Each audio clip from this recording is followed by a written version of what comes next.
Mis amigos, buenas noches. Hay un pensamiento en el libro de San Mateo, en el capítulo número 24, los versículos 37 y 38. Estos pasajes, estas palabras salieron de los labios, de la boca de Jesús. Dice el versículo 37, mas como en los días de Noé, así será la venida del Hijo del Hombre. ¿Por qué? Como en los días antes del diluvio estaban comiendo y bebiendo, casándose y dándose en casamiento, hasta el día en que Noé entró en el arca. ¿Qué les parece si nos colocamos en pie para orar?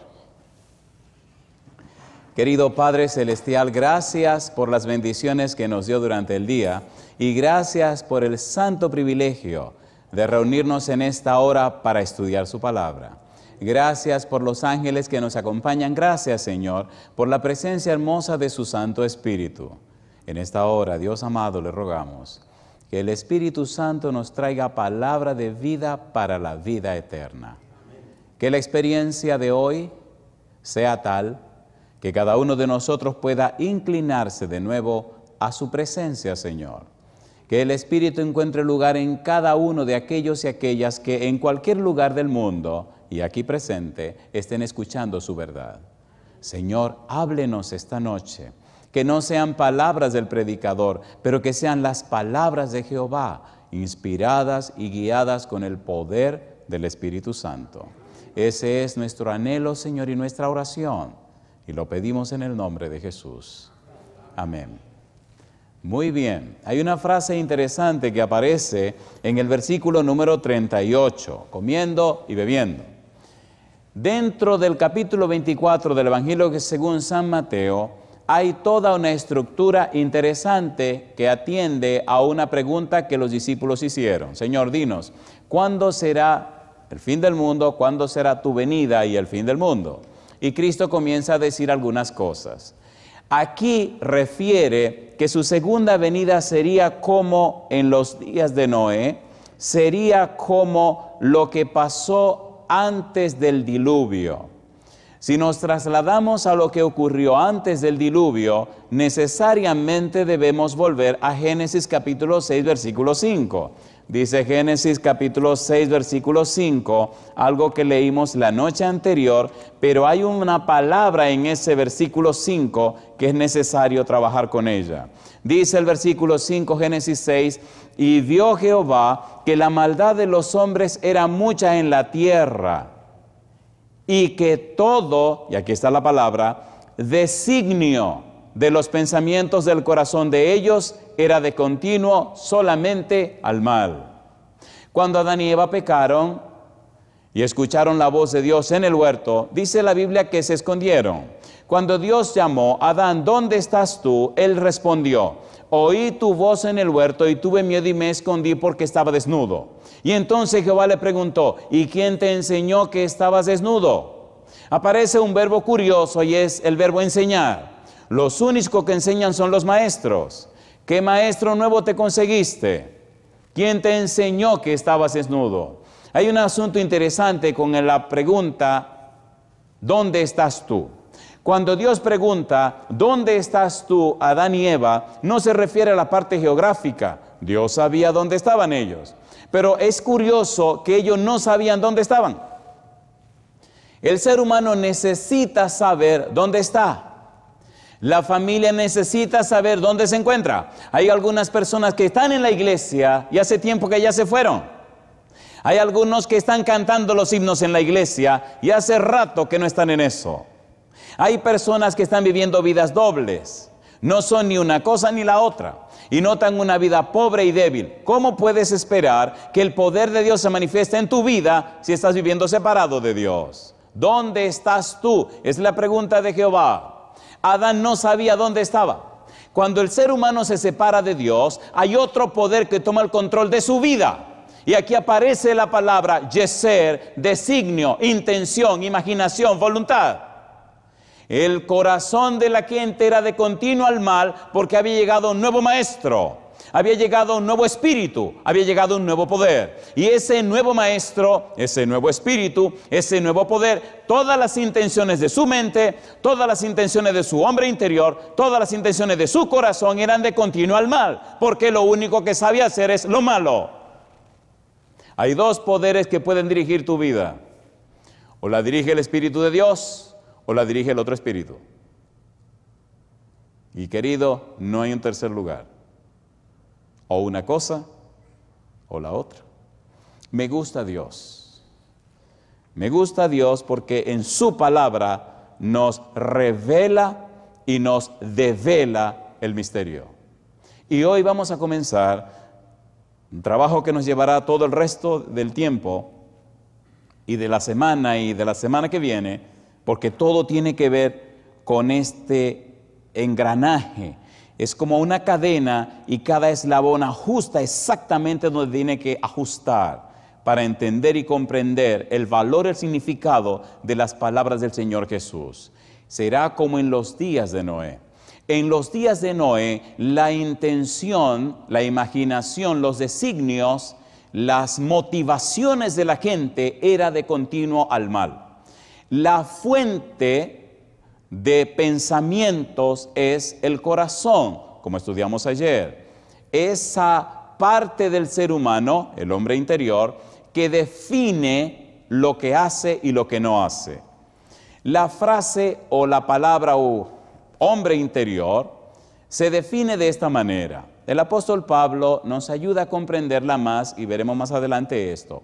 ¿Qué cosa es el corazón? Bueno, el corazón es el asiento de los pensamientos, es el asiento de las pasiones, es el asiento de las motivaciones y las intenciones, es el asiento del ser, es el asiento que lo que nos define verdaderamente como seres humanos y define lo que en realidad somos, define nuestra mente, nuestros sentimientos, etcétera, nuestra voluntad.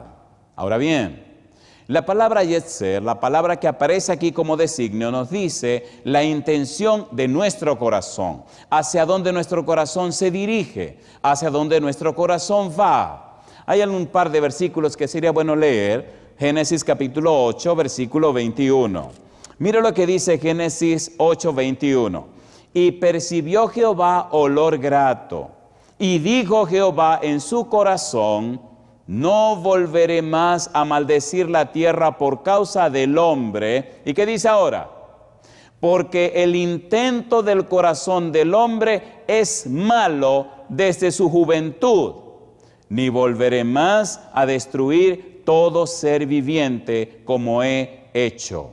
Esta tristeza, esta tragedia de que los designios, las intenciones, los impulsos del ser humano sean malos, sean orientados hacia el mal desde su juventud, son el resultado del pecado. ¿Qué hace Jehová? ¿Qué hace Dios para resolver esa situación en los seres humanos? ¿Cómo ha enfrentado Dios una situación tal? ¿Qué ofrece Dios a los seres humanos? ¿Y por qué, si las intenciones del corazón humano es de continuo al mal, por qué Noé y su familia se salvaron? ¿Qué fue lo que hizo Jehová en la vida de Noé, en la vida de su esposa y en la vida de sus hijos para que la intención del corazón de Noé fuera distinta a la intención del corazón de las otras gente? ¿Por qué Noé no se perdió? En el libro de Primera de Crónicas, capítulo 28, versículo 9, aparece otro pensamiento similar al que acabamos de leer. Y estas preguntas son curiosas e interesantes y tendremos que correr un poquito en algún momento. Primera de Crónicas, capítulo número 28, versículo 7. Aquí aparece otro pensamiento que nos hace ver y entender el problema de las intenciones del corazón. Primera de Crónicas 28, versículo número 9. Y tú, Salomón, hijo mío, decía David, reconoce al Dios de tu padre y sírvele con corazón perfecto, y dice ahora, y con ánimo voluntario. Porque Jehová escudriña los corazones de todos, y dice, y entiende todo intento de los pensamientos. Si tú le buscares, lo hallarás, mas si lo dejares, Él te desechará para siempre. ¿Cuál es el punto? El punto es que en los días de Noé, las intenciones de la gente eran de continuo al mal. El punto es que a pesar de eso, Dios levantó a Noé e hizo en Noé un trabajo especial. Y ese es el trabajo que quiere hacer en la vida tuya, en la vida mía, en la vida de nuestra familia, ahora al final de la historia de la humanidad.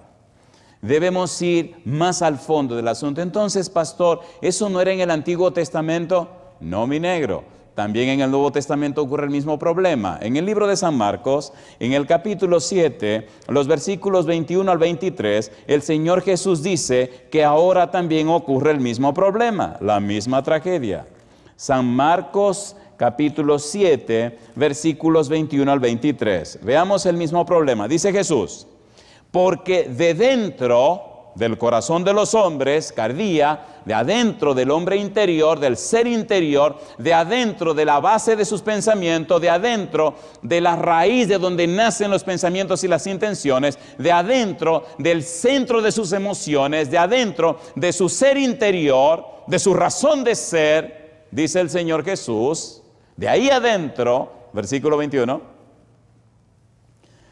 salen los malos pensamientos de su mente, los adulterios, las fornicaciones, los homicidios, los hurtos, las avaricias, las maldades, el engaño, la lascivia, la envidia, la maledicencia, la soberbia, la insensatez. Y dice Jesús, todas estas maldades de dentro salen y contaminan al hombre.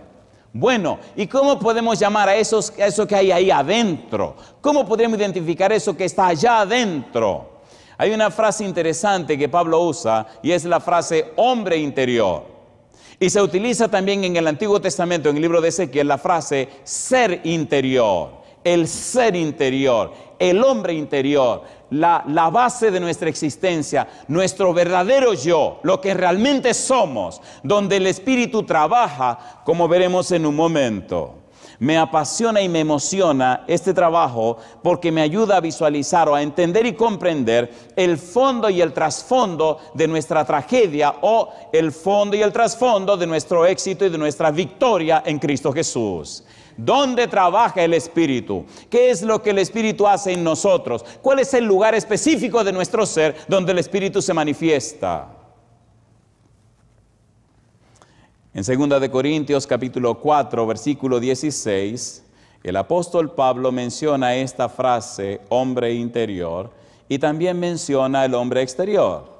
2 de Corintios capítulo 4, capítulo 4, versículo 16. Dice el verso 16, por tanto, no desmayamos. Antes, aunque nuestro hombre exterior se va desgastando, el interior, no obstante, se renueva de día en día.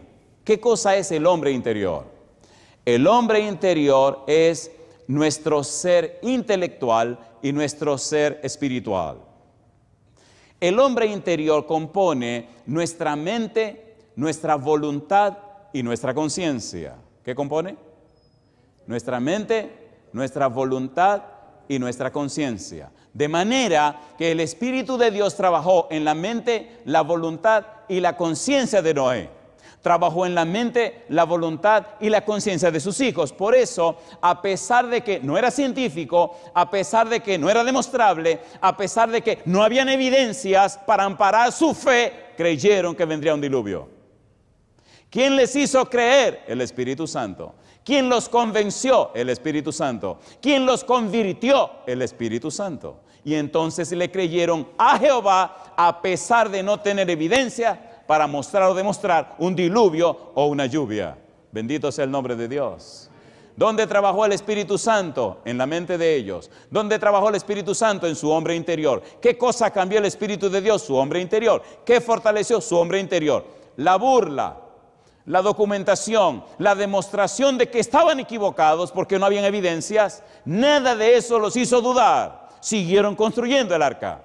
Siguieron siendo blancos de las burlas de la gente, pero cuando el diluvio llegó, entonces alguien se reía y no era la gente.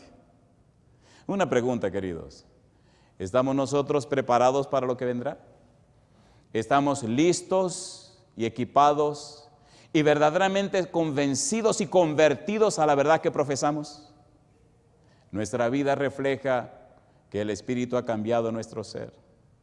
Nuestro hogar dice y muestra la santidad del Dios que creemos. El tema de esta noche es muy importante para ti y para mí. El Señor necesita hacer un cambio en tu vida y en la mía. Un cambio tan profundo que sea capaz de tocar el corazón de nuestros hijos y de cambiar la vida de nuestros amigos. Si no hay ese cambio en nosotros, si no hay ese nuevo nacimiento, si no hay esa transformación, entonces seguiremos en el mismo relajo.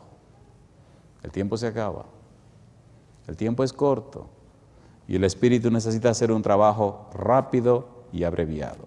Estudiemos un poco este asunto del hombre interior. Ezequiel capítulo 36. Vamos rapidito. Ezequiel capítulo 36, versículo 27. Estudiemos un poco esto. Esto es muy interesante, muy apasionante y además es crucial para nosotros en este tiempo. Ezequiel capítulo 37, dice el versículo número 36, versículo 27. Ezequiel 36, 27. Dice el verso 27. Y pondré, ¿cómo dice? Dentro de vosotros mi espíritu. Y dice Jehová, y haré que andéis en mis estatutos y guardéis mis preceptos y los pongáis por obra. El Señor está diciendo, colocaré mi espíritu en tu hombre interior. Colocaré mi espíritu dentro de ti. Ubicaré mi espíritu en el centro de tu ser. Y entonces yo haré que tú seas una persona fiel. La salvación es un regalo de Dios. La santidad es un regalo de Dios. La fe es un regalo de Dios. El nuevo nacimiento es un regalo de Dios. El arrepentimiento es un regalo de Dios. Todo don perfecto procede de lo alto. Es un don de Dios. Y el trabajo del Espíritu se ubica específicamente en nuestro hombre interior. Como veremos más adelante, según lo presenta el apóstol Pablo. Allá dentro de nosotros, en lo profundo de nuestro ser, allá ubicado en lo más al fondo de nosotros, se esconde ese hombre interior, se esconde nuestra mente, se esconde nuestra voluntad, se esconde nuestra conciencia. En uno de nuestros libros aparece una frase maravillosa que dice, Satanás sabe que allá dentro de la mente humana, allá en lo profundo del ser humano, se esconde el regalo más preciado que Dios le dio a los seres humanos. Y dice en este libro, y ese regalo es la voluntad, la capacidad de escoger, la capacidad de decidir. Usted puede decidir y usted decide cada día, ¿sí o no? ¿Sí o no? Usted decide ser un cristiano fiel o un cristiano no fiel. Usted decide qué hará con su vida. Usted puede decidir esta noche, desde hoy mi vida será para el Señor Jesús. Usted puede decidir esta noche, desde hoy pondré a Dios en primer lugar. Desde hoy yo y mi casa serviremos a Jehová. ¿Lo puede decidir, sí o no? ¿Sí o no? Necesitamos hacer el uso de la voluntad, el uso apropiado de la voluntad. Por eso es tan importante que el Espíritu de Dios venga a nuestra vida para que fortalezca nuestra voluntad, para que la oriente en el camino correcto, para que la lleve en el camino indicado, para que ella pueda llegar a un feliz puerto, la persona de Cristo Jesús. Y vamos a ver ahorita cómo lo hace el Espíritu Santo de una forma tan hermosa.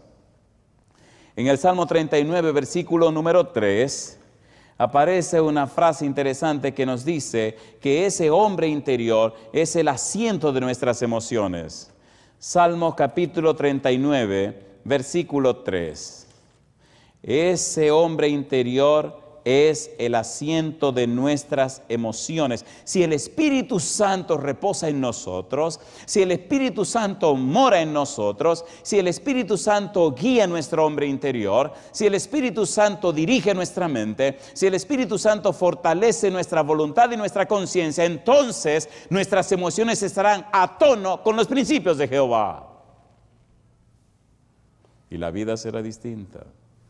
Salmo 39, versículo número 3. Dice el versículo 3, se enardeció mi corazón dentro de mí. En mi meditación se encendió fuego y así proferí con mi lengua. El asiento de las emociones, el hombre interior. Todo lo que compone o constituye los pensamientos tienen como base el hombre interior. El ser interior es también el asiento de las disposiciones, de los afectos y de los deseos, como dice el Salmo 51, versículo 10. Jehová prometió colocar su ley en el hombre interior, allá en el centro del corazón de su pueblo, nos dice Jeremías capítulo 31, versículo 33. Pastor, ¿qué usted nos quiere decir? Ok, mira lo que quiero decirte. Si tú le permites al Espíritu Santo, como padre o como madre o como hijo, que Él venga voluntariamente, porque tú lo decides, y se aloje en tu hombre interior, entonces el Espíritu Santo comienza a cambiar tus pensamientos, comienza a cambiar tus inclinaciones, comienza a cambiar tus gustos, comienza a cambiar tus aspiraciones, porque la mente es un lugar donde se procesan pensamientos, pero los pensamientos o los origina Dios o los origina el diablo. Si es el Espíritu que mora en ti, entonces Él originará esos pensamientos, pensamientos de paz, pensamientos de santidad, pensamientos de pureza, pensamientos de humildad, pensamientos para la gloria de Dios. ¿Cierto o falso? ¿Sí o no? Pero necesitamos voluntariamente darle al Espíritu Santo el derecho legal y la autorización para que lo haga. Imagine un hogar donde papá y mamá sean templos del Espíritu Santo.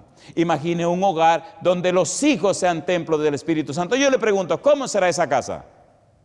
¿Será una casa maravillosa? A ver, ¿sí o no? ¿Sí o no? ¿Se glorificará el nombre de Dios? Cuando usted llegue a una casa así, ¿notará que allí mora el Señor? A ver, ¿sí o no? ¿Le gustaría que esa sea su casa? ¿Cuántos quisieran que así sea su casa? Ok, hagamos una pregunta atrevida en este momento.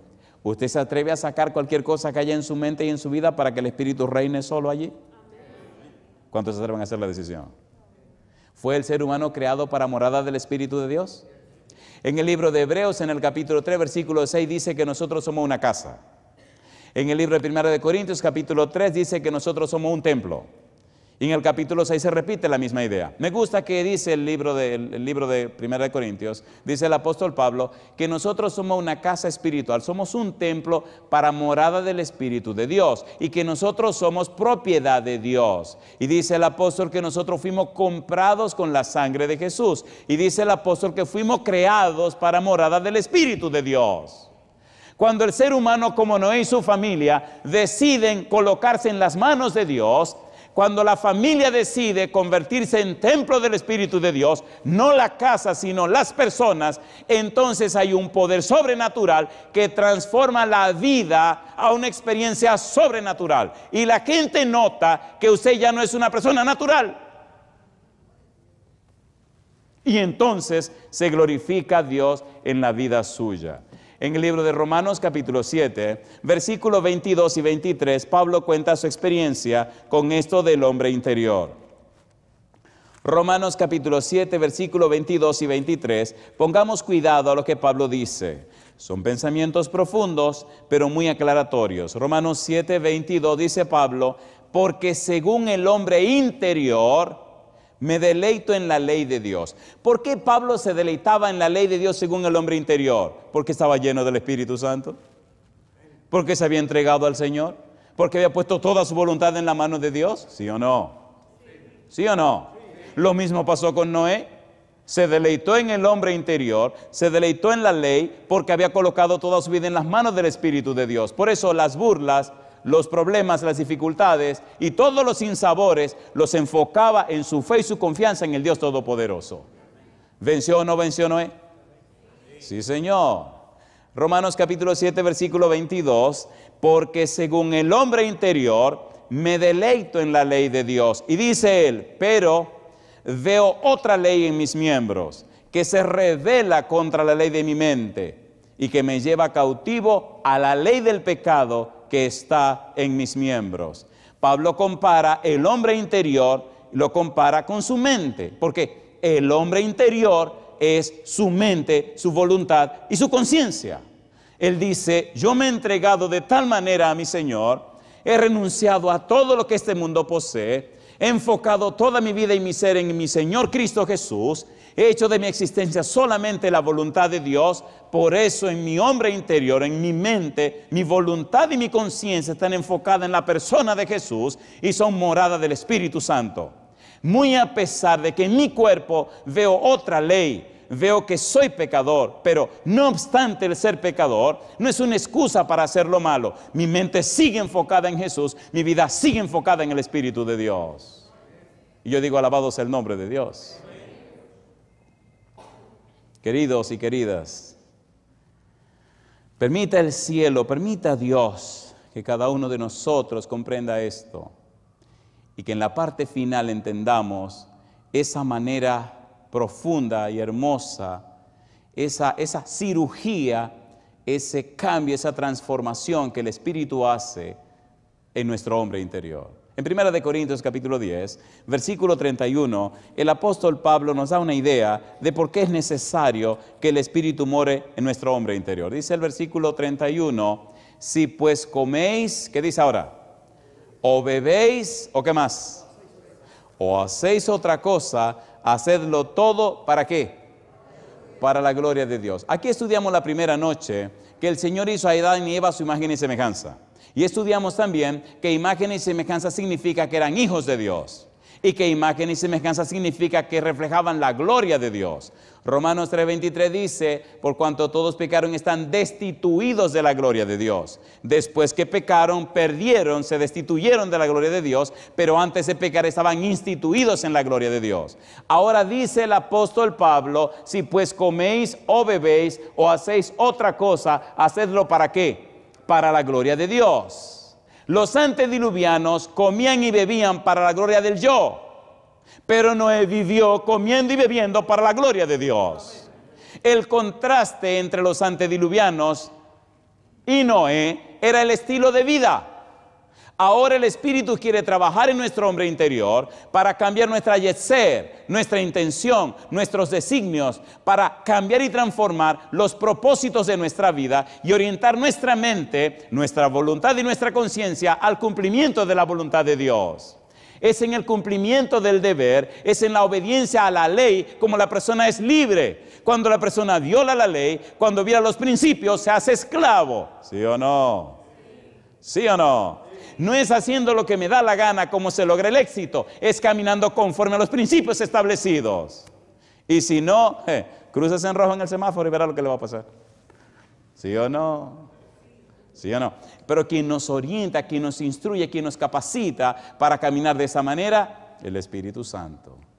Necesitamos esa experiencia, queridos y queridas, porque cuando nuestros hijos ven en nosotros que caminamos conforme a los principios de Jehová, cuando nuestros hijos ven que estamos transitando como Dios ordena y manda, cuando nuestros hijos ven la relación de papá y mamá conforme a la palabra de Dios, entonces se inspiran para creer, para confiar y para clamar al Dios Todopoderoso. Nuestros hijos creerán no lo que decimos, sino lo que somos. De allí la importancia, queridos y queridas, de que nuestra vida sea un testimonio, como la vida de Noé y de su esposa. Testimonio de que el Espíritu Santo trabajó en el hombre interior, que fortaleció y cambió la mente, fortaleció la voluntad y aclaró la conciencia, dándole una vida espiritual poderosa. Muy bien, pienso que estamos listos para entrar en el estudio de esta noche, ¿no le parece? Vamos a entrar ahora en la belleza del estudio de esta noche. En el libro de Efesios hay muchas verdades profundas, me encanta el libro de Efesios. En el capítulo número 1, los versículos 1 hasta el versículo 16, el apóstol Pablo hace una oración larguísima. En esa oración hay un eje, un centro, donde la oración se apoya. Número 1, la persona del Espíritu Santo. Y número 2, la frase en Cristo. Toda la teología del apóstol Pablo se centra en la frase en Cristo. Todo lo que Pablo escribe lo refiere a la frase en to Christos, en Cristo.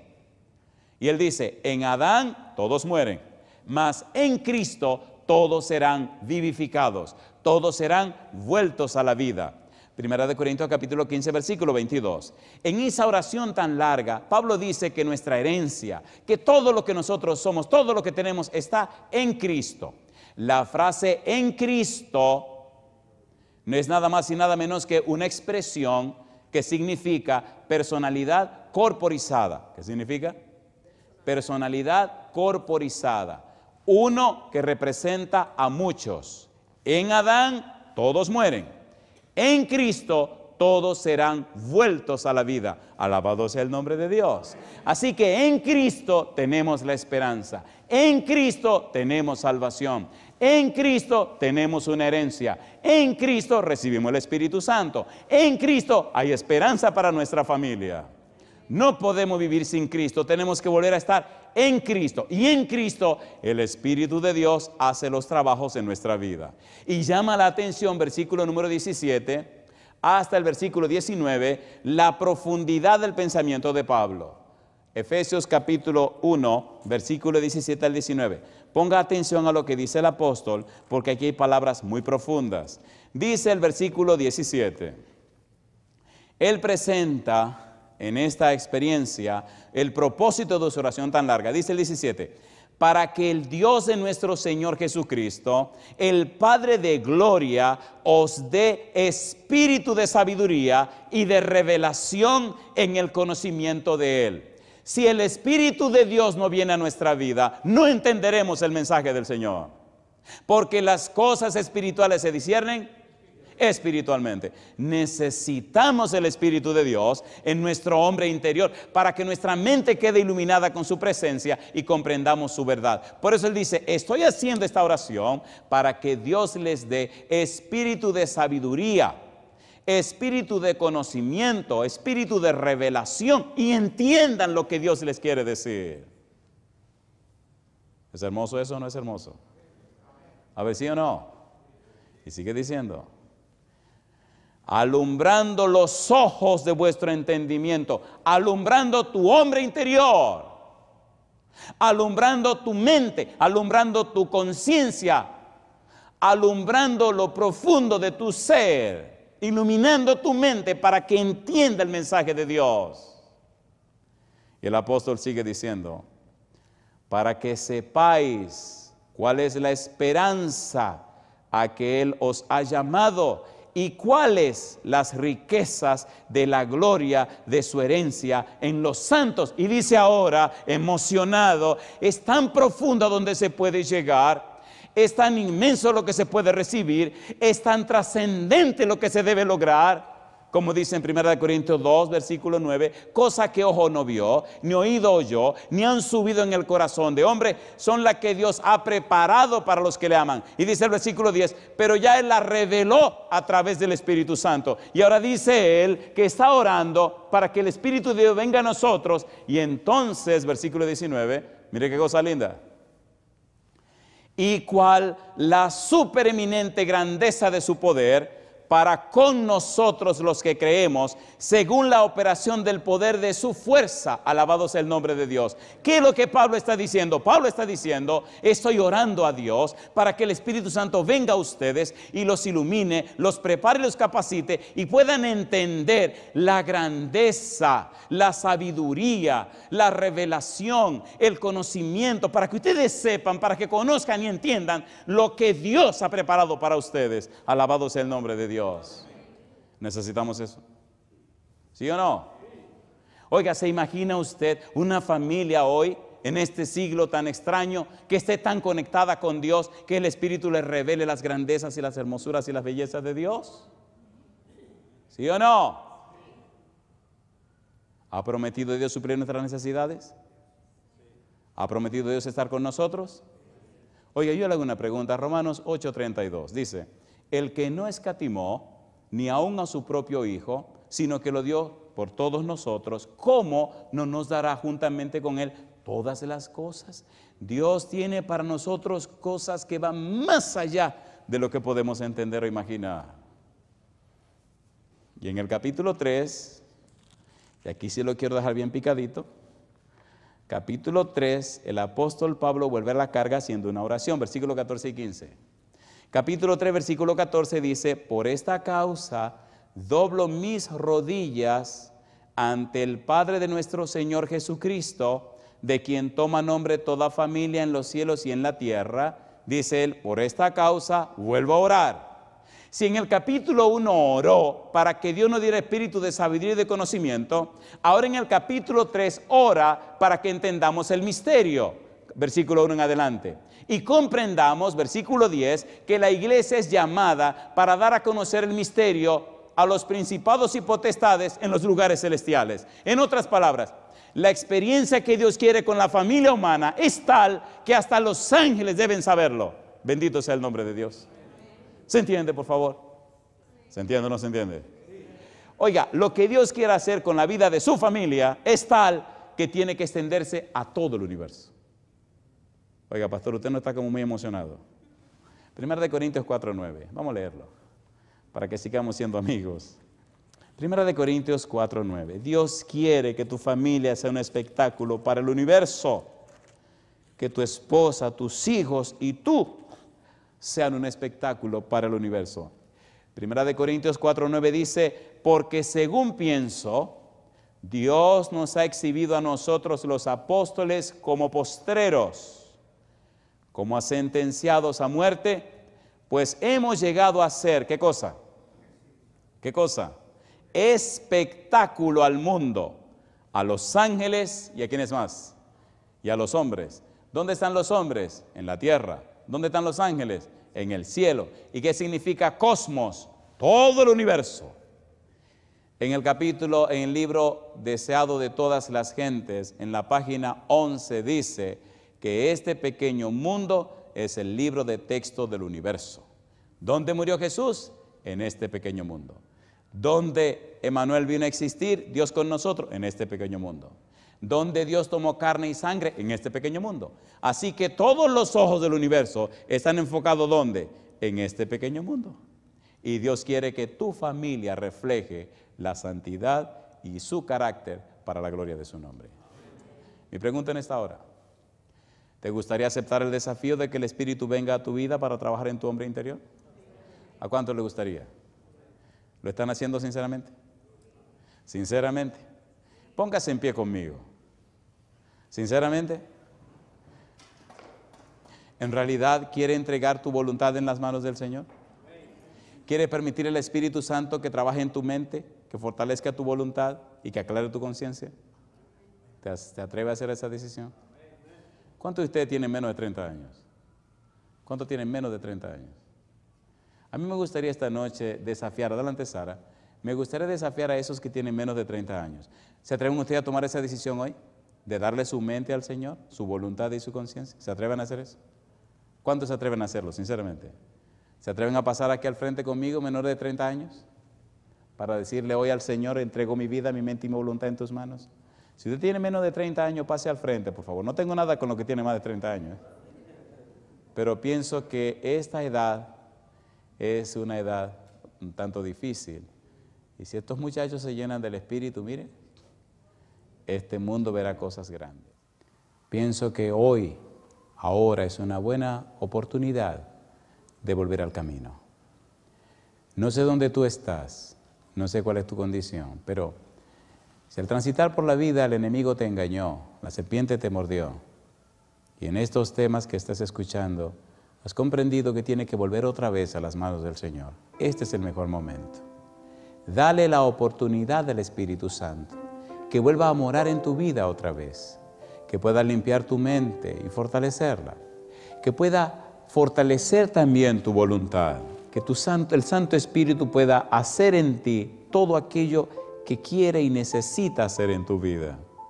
Dale la oportunidad para que pueda entrar a lo profundo de tu ser y volver otra vez al camino de salvación. No importa dónde estés, dale la oportunidad al Señor en esta noche. Y a ustedes los presentes, ¿hay alguno entre ustedes que en el pasado caminó con el Señor y se retiró por alguna razón? ¿No hay ninguno en esa condición? ¿Todos en el pasado caminó con el Señor usted? ¿Usted también? ¿Usted también? ¿No le parece que es una buena noche para dar una oportunidad al Espíritu Santo? Y Él empieza a trabajar de nuevo con ustedes. ¿Por qué no se acercan ustedes con nosotros también? Y así esta noche lo presentamos delante de Dios. Adelante. Es el tiempo de reconciliarnos con Dios. Es el tiempo de arreglar las maletas porque el Señor Jesús viene muy pronto. Es el tiempo de darle derecho legal al Espíritu para que empiece a trabajar en nuestra mente. Es posible que alguien o algo pasó que nos hizo retirar del pueblo de Dios. Pero el Señor nos llama otra vez con palabras y frases de amor para el Espíritu cambiar y transformar nuestra vida y nuestro ser. Démosle la oportunidad para que trabaje con nosotros. ¿Les parece bien si oramos en este momento? ¿Oramos? Querido Padre Celestial, gracias, muchas gracias por la linda oportunidad que hemos tenido de estudiar su palabra. Gracias por estos amigos y amigas presentes, también por los que están en cualquier lugar del mundo. Gracias por estos hermanos y hermanas que nos acompañan y aquellos que nos apoyan desde cualquier lugar de la tierra. Pero Dios, en una forma especial, pido por estos jóvenes y jovencitas que han pasado al frente, indicando así que dan todo derecho al Espíritu Santo. Y ruego, Dios, por estos amigos y amigas que valientemente pasan al frente diciendo: yo le doy nuevamente derecho al Espíritu Santo en mi vida para que empiece a cambiar y transformar mi ser. Amén. Dios, que estos sean, Señor, los hogares que terminarán la historia de esta tierra. Que estos sean los hombres y mujeres ungidos del Espíritu que mostrarán a este mundo que hay un Dios todopoderoso que reina. Amén. Que sus experiencias, sus vidas, Señor, reflejen su carácter. Y aquellos amigos y amigas en cualquier lugar del mundo que han tomado la decisión de dar la oportunidad al Espíritu Santo, Dios eterno, Padre amado, que hoy el Santo Espíritu repose en su hombre interior, cambiando y transformando su vida como lo hicieran con Noé y su familia. Gracias, Señor, por la oportunidad de compartir su palabra. Guíenos siempre. Lo pedimos en el nombre de Jesús. Amén, Señor. Amén.